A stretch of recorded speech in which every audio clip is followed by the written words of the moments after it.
দর্শক, এই মুহূর্তে কাশেম সিদ্দিকীকে নিয়ে মুখ খুললেন পীরজাদা তোহা সিদ্দিকী। হ্যাঁ, একেবারে কাশেম সিদ্দিকীর নাম না নিয়ে কাশেম সিদ্দিকীকে আক্রমণ করলেন পীরজাদা তোহা সিদ্দিকী।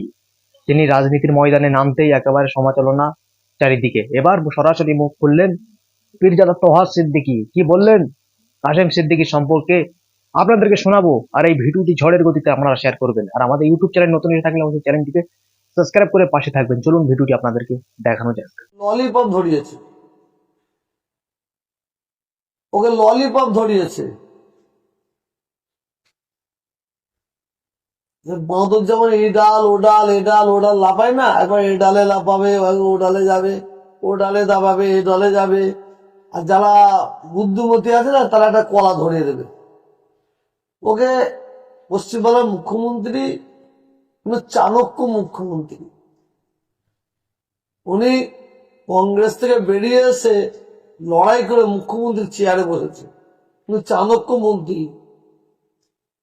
কোন ঠাকুর কোন ফলে সন্তুষ্ট উনি খুব ভালো জানেন, ও ভালো জানে। ওকে ললিপপ ধরিয়েছে। এই প্রশ্নগুলো আমাকে না করলে ওর বাবাকে জিজ্ঞেস করলে আরো ভালো হয়। যাকে ললিপপ ধরিয়েছে ওর বাবাকে জিজ্ঞেস করলে আরো ভালো হয়, কেন ওর বাবা হচ্ছে ঘোর বিরোধী।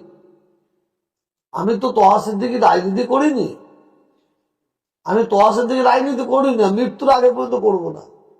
তো মমতা ব্যানার্জি ভালো কাজ করছে, উন্নয়ন করছে, তাকে সাপোর্ট করতে আমার কি অসুবিধা আছে? যখনই উনি উন্নয়নের থমকে যাবে, উনি পিছিয়ে যাবে, তখন আমি সরে যাব।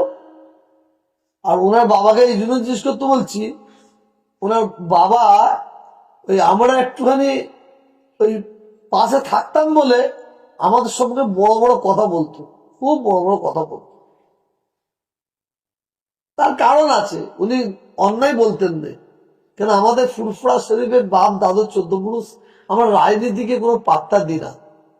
আমি আপনাকে আবার বলছি, যদি ফুরফুরা শরীফ রাজনীতি করত, রাজনীতির বেড়াজালে থাকতো, ফুরফুরার পীর আবু বকর সিদ্দিকী রহমাতুল্লাহ আলাইহি, ফুরফুরার পীর আবু বকর সিদ্দিকীকে আমরা পশ্চিমবঙ্গের মুখ্যমন্ত্রী দেখতাম।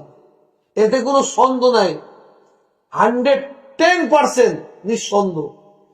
আমরা যদি রাজনীতি করতাম, রাজনীতি পরিবারের লোক হতাম, তাহলে আমার দাদু পীর আবু বকর সিদ্দিকী রহমাতুল্লাহ, যাকে বাংলার মানুষ, সারা ভারতবর্ষের মানুষ যাকে সম্মান করে, বাংলার মানুষ যার জুতোকে মাথায় তাজ হিসেবে রাখে, তিনাকে মুখ্যমন্ত্রী আমরা দেখতে পেতাম।